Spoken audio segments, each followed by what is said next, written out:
Olá, eu sou a professora Carolina Carvalhal e ao longo da semana nós vimos uma aula de processo penal sobre as questões incidentes no processo penal previstas lá no artigo 92 a 94 do Código de Processo Penal.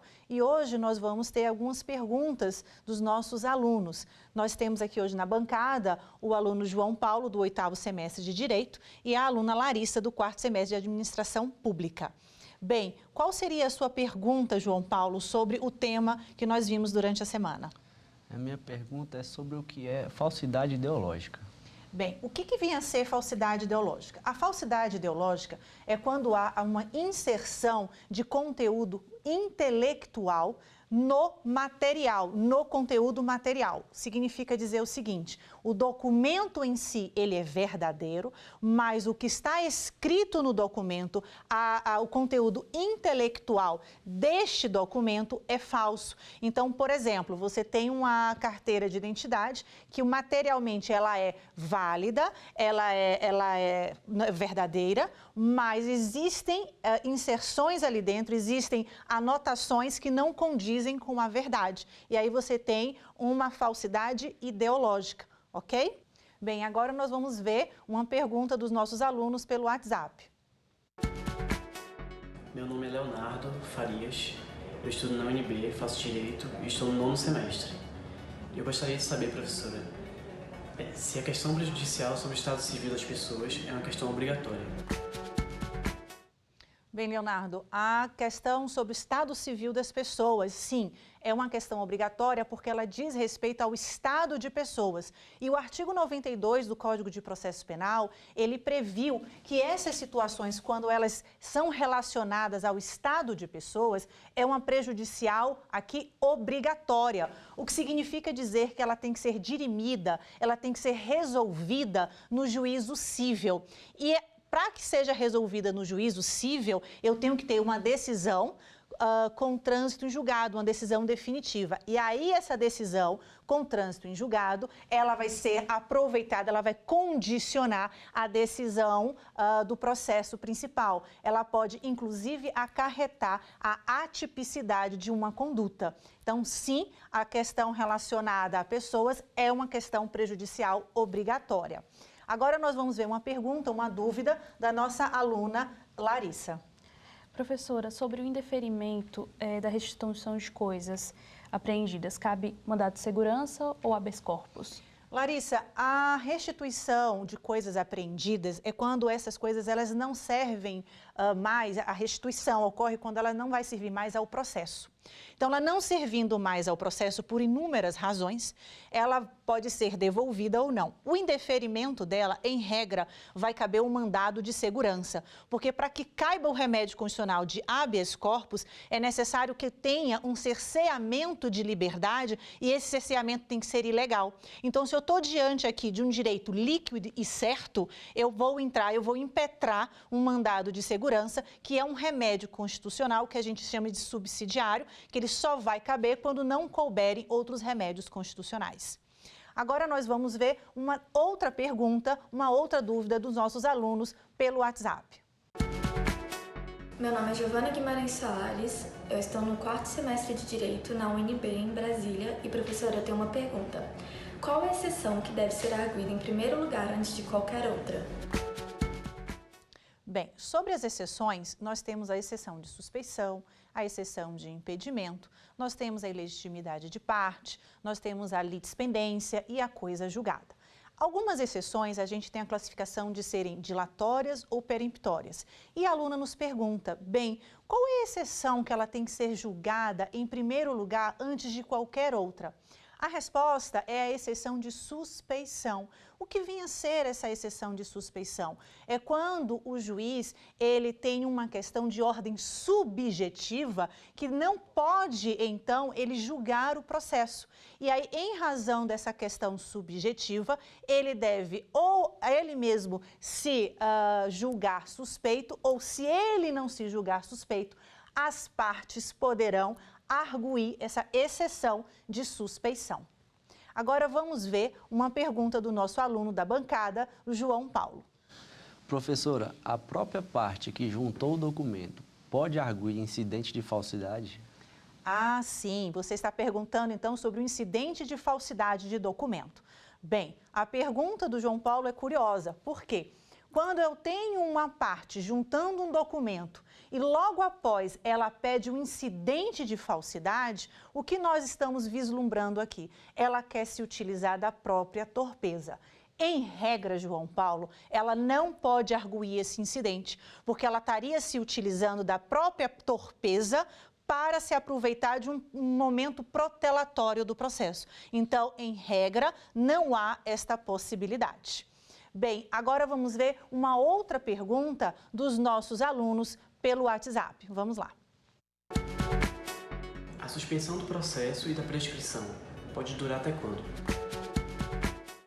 A suspensão do processo e da prescrição pode durar até quando? Depende. Se nós estivermos diante de um reconhecimento de uma prejudicial absoluta, ou seja, aquelas prejudiciais que falam, que estão relacionadas à questão das pessoas, ao estado das pessoas, esta prescrição e a suspensão do processo durarão até a decisão definitiva do juízo cível.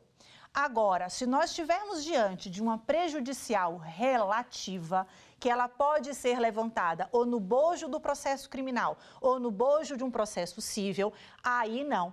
Aí o juízo criminal, o juízo competente pelo processo principal, ele estipulará um prazo este razoável que poderá ser prorrogado para suspender o processo e a prescrição dessa situação principal no juízo criminal. Então, percebam a grande diferença. Uma é a questão da prejudicialidade absoluta e outra é a questão da prejudicialidade relativa. A absoluta suspende até trânsito em julgado da decisão do juízo cível e a outra, que é a relativa, até quando o juízo criminal estipular. Bem, e agora nós vamos ver uma pergunta da nossa bancada, da aluna Larissa. Professora Carolina, qual o juízo competente para julgar a seguratória de sequestro? A medida securatória de sequestro é uma medida que visa a indisponibilidade dos bens.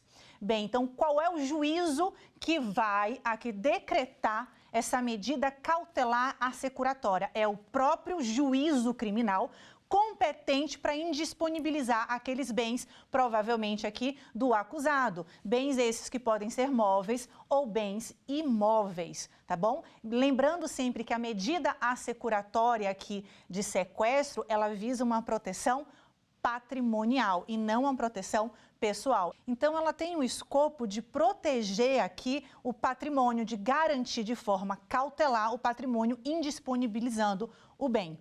Agora nós vamos ver uma outra pergunta, uma outra dúvida referente ao nosso assunto do nosso WhatsApp.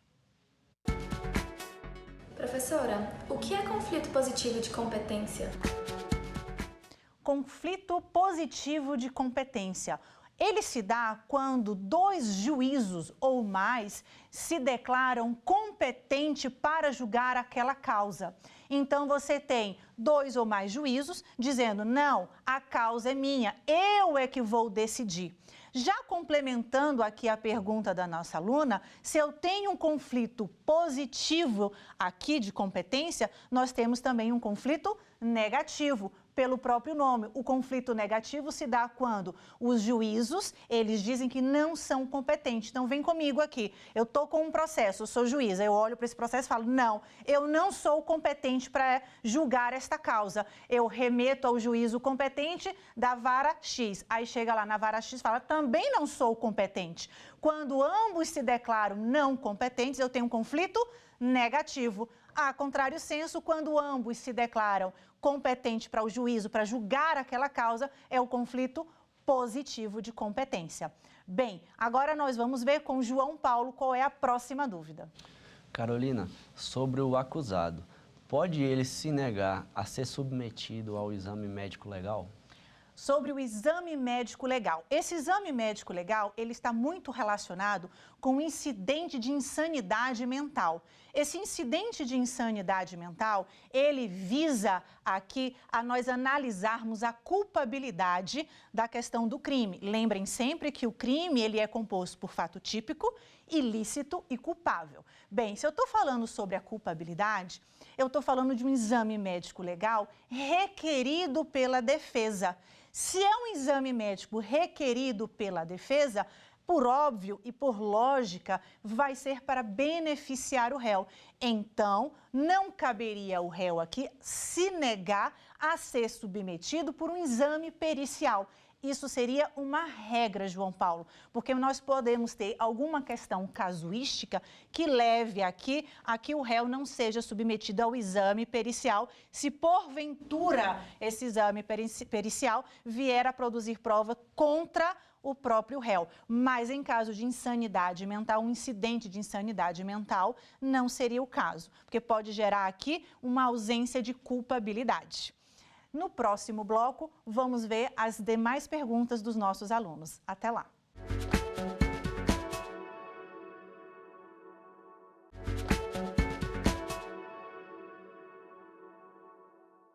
Nós estamos de volta e vamos fazer mais perguntas aqui da nossa estudante Larissa. Então, Larissa, qual é a sua dúvida? Sobre hipoteca legal, tem uma parte do processo penal onde a gente possa pedir essa medida? Bem, sobre a hipoteca legal é outra medida assecuratória junto com o sequestro, junto com o arresto, junto com a alienação antecipada. E a pergunta da Larissa é interessante. Qual o momento para eu pedir essa hipoteca legal? Existe um momento específico? Este momento, Larissa, é em qualquer fase do processo. Não existe um momento específico, desde que, óbvio, eu não tenha uma sentença, um trânsito em julgado, eu posso pedir aqui, a qualquer momento, essa medida assecuratória de hipoteca legal, tá bom? Vamos agora, então, ver mais perguntas dos nossos alunos pelo WhatsApp. Professora, você poderia citar uma consequência em caso de reconhecimento de uma prejudicialidade obrigatória? Bem, o que nosso aluno quer saber, qual seria, ele pede uma consequência. Qual a consequência que eu tenho quando existe o reconhecimento de uma prejudicialidade aqui obrigatória? Bem, nós temos algumas consequências. A primeira e grande consequência é a suspensão do processo e da prescrição até o trânsito em julgado da decisão aqui no juízo cível. Mas eu vou um pouquinho a mais, ele pediu uma, vamos dar outra. Outra consequência seria a questão do juízo criminal, mesmo estando com um processo suspenso, ele poderá inquirir testemunhas e ainda produzir provas urgentes. Mas por que ele iria inquirir testemunhas e produzir provas urgentes, já que o processo estaria suspenso? Pensem comigo, se o processo penal eu tenho que buscar a verdade real, porque vige no processo penal o princípio da busca da verdade real, quanto mais próximo eu estiver da data dos fatos, mais verdadeiro eu vou estar na produção probatória deste processo.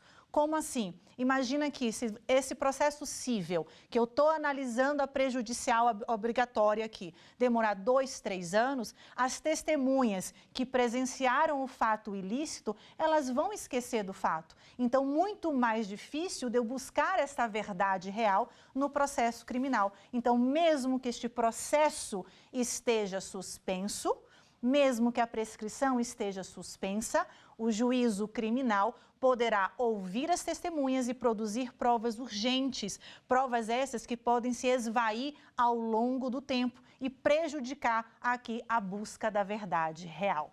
Bem, agora vamos ver do João Paulo qual seria a próxima dúvida. Vamos lá. Professora, o reconhecimento de uma prejudicial de forma incidental no processo criminal é acobertado pelos limites objetivos da coisa julgada? Muito boa pergunta, João Paulo. João Paulo quer saber o seguinte, se eu tenho uma prejudicial aqui, e provavelmente ele vai ter que falar de uma prejudicial relativa, porque ele quer arguir no bojo do processo criminal, de forma incidental, ela vai ser abarcada pelos limites objetivos da coisa julgada? Não, ela não vai ser abarcada. Por quê?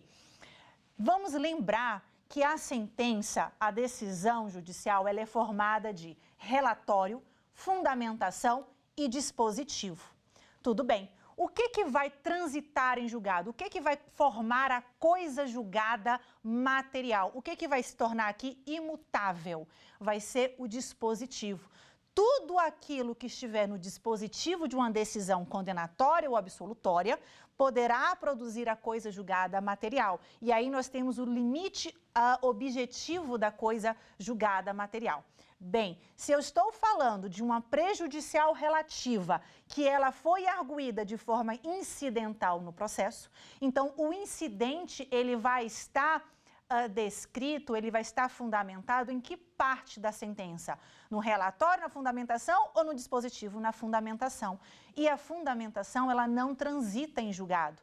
Então, a resposta para o João Paulo é: este incidente de prejudicialidade relativa não vai ter abarcado aqui, não vai ter a coisa julgada material para ele. Ele pode futuramente ser arguído em um processo autônomo, não vai se operar a coisa julgada material para um incidente de prejudicialidade.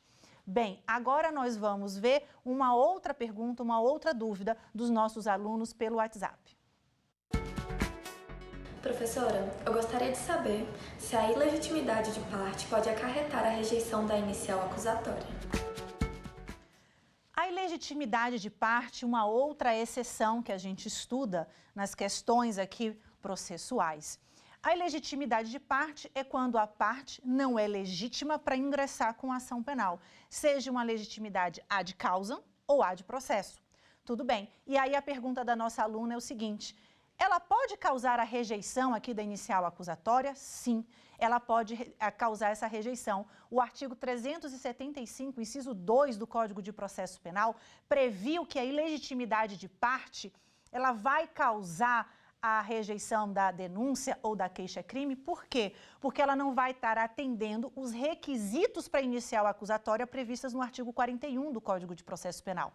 Então, se ela desrespeita os requisitos de uma inicial acusatória, pode ensejar a sua rejeição. Então, a resposta é que a ilegitimidade de parte causará, sim, a rejeição de uma inicial acusatória, seja de uma queixa-crime, seja de uma denúncia, com base no artigo 375, inciso 2 do Código de Processo Penal. E agora a Larissa tem uma outra dúvida. Qual seria a sua dúvida, Larissa? Professora, eu tenho uma dúvida sobre a alienação antecipada. Eu queria saber se qualquer bem pode ser usado para essa medida. Bem, a alienação antecipada também é uma espécie de medida securatória aqui. E a pergunta é: qualquer bem? Depende, Larissa. Só pode ser submetido a uma alienação antecipada se eu tiver a perda do valor econômico desse bem com o decurso do tempo. Se eu demonstrar que com o decurso do tempo este bem não vai perder o valor econômico, não é viável esta medida cautelar assecuratória, porque aí eu estaria violando aqui um direito, poderia ser até do acusado, tendo que indisponibilizar, tendo que alienar um bem dele, tá bom?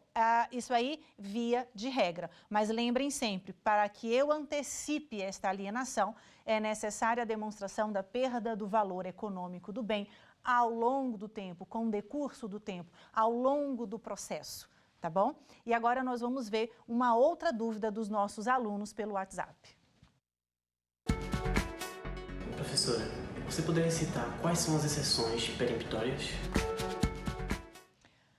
Bem, a pergunta é sobre exceção peremptória. Existem dois tipos de exceções. Exceção dilatória e exceção peremptória. A exceção peremptória é quando extingue o processo. Quais seriam, então, essas exceções peremptórias? É quando eu reconheço a litispendência ou quando eu reconheço a coisa julgada. Por que, professora, ela vai ser peremptória? Por que ela vai extinguir o processo? Percebam, se eu tenho uma litispendência, eu tenho um processo igualzinho ainda tramitando. Então, eu não posso ter dois processos idênticos tramitando. Pode causar aqui uma grande injustiça.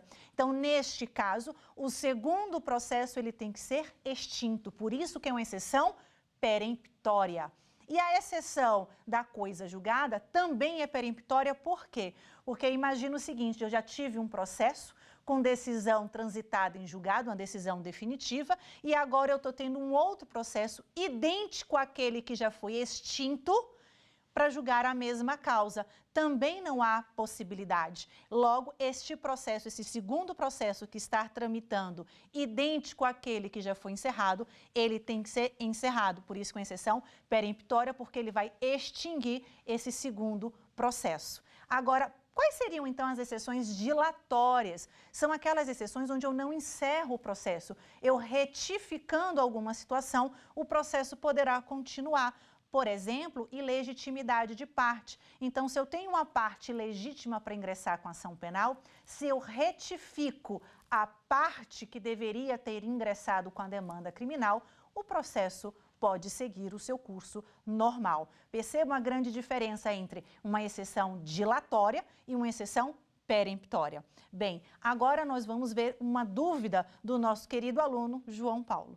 Professora, por que se faz necessária a inquirição de testemunhas e produção de provas de natureza urgente quando do reconhecimento de uma prejudicialidade? Bem, o reconhecimento da prejudicialidade, seja ela absoluta, seja ela relativa, há essa consequência de inquirir testemunhas ou então de produzir provas urgentes em razão do princípio da busca da verdade real no processo criminal. Quanto mais próximo eu estiver das provas que estiveram no momento da prática criminosa, da perpetração do crime, mais próximo da busca da verdade real, mais próximo desta verdade que o processo penal tende a procurar, tende a refletir nos autos do processo criminal. Porque, lembrem sempre, no processo cível, eu não tenho esse princípio da busca da verdade real.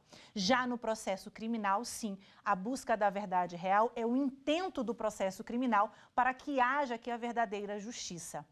Bem, agora nós vamos ver uma próxima pergunta dos nossos alunos pelo WhatsApp. Professora, eu gostaria de saber qual a posição do STF quanto ao conflito de atribuições entre o MPF e o MPE. Excelente pergunta. Por quê? Porque já houve uma celeuma jurisprudencial quanto ao conflito de atribuições entre o Ministério Público Federal e o Ministério Público Estadual. Houve um entendimento já ultrapassado que era do próprio Supremo Tribunal Federal dirimir essa questão de conflito de atribuição entre Ministério Público Estadual e Ministério Público Federal ou entre Ministérios Públicos Estaduais. Só que o Supremo, no seu pleno, pacifica esta questão, dizendo que a competência para julgar este conflito de atribuições, percebam, não é conflito de competência é do Poder Judiciário. Quando eu falo do Ministério Público, é conflito de atribuições. Quando eu tenho conflito de atribuições entre órgãos do Ministério Público Federal e órgãos do Ministério Público Estadual, quem compete dirimir este conflito? O Procurador-Geral da República. Mas por que, professor, o Procurador-Geral da República, ele é aqui o chefe do MPF, não é o chefe do MPE, Ministério Público Estadual? Não, o Procurador-Geral da República, ele é chefe do Ministério Público Brasileiro. E o Ministério Público Brasileiro é subdividido em Ministério Público aqui federal, o Ministério Público da União e o Ministério Público dos Estados. Dentro do Ministério Público da União, você tem a subdivisão de Ministério Público Federal, Ministério Público do Distrito Federal e Territórios, Ministério Público do Trabalho. Então, percebam, neste momento, quando o PGR vai resolver esse conflito de atribuições, ele é o chefe do Ministério Público Brasileiro. Tudo bem? Agora nós vamos ver a próxima pergunta da nossa aluna Larissa. Professora, você poderia falar um pouco sobre o princípio da suficiência da ação penal? Sim, o princípio da suficiência da ação penal significa dizer o seguinte, que a ação penal, via de regra, ela é suficiente para dirimir todas as questões postas perante o juízo criminal. Ocorre que se eu estiver diante de questões prejudiciais aqui, sejam elas absolutas ou sejam elas relativas, mas referente aqui a questões relacionadas a pessoas, eu preciso, nesse momento, colocar esta questão de prejudicialidade perante um juízo cível. Então, as questões absolutas referente a estado de pessoas, elas devem ser resolvidas, dirimidas, solucionadas perante um juízo cível. E aí, este princípio da suficiência da ação penal, ele tem que ser mitigado para dar lugar ao juízo cível para resolver essa questão de prejudicialidade absoluta quanto à questão relacionada ao estado de pessoas. Então, neste momento, o juízo criminal, ele não tem competência para julgar essas questões de prejudicialidade, que elas estão expostas, que elas estão disciplinadas no artigo 92 do Código de Processo Penal. Bem, ficamos por aqui com as perguntas dos nossos alunos. Até um próximo encontro. Quer dar uma sugestão de tema para os cursos do Saber Direito? Então mande um e-mail para a gente, saberdireito@stf.jus.br, ou entre em contato por WhatsApp. O número é esse que aparece na tela. Você também pode acompanhar as aulas pela internet. Acesse tvjustiça.jus.br ou nosso canal no YouTube, TV Justiça Oficial.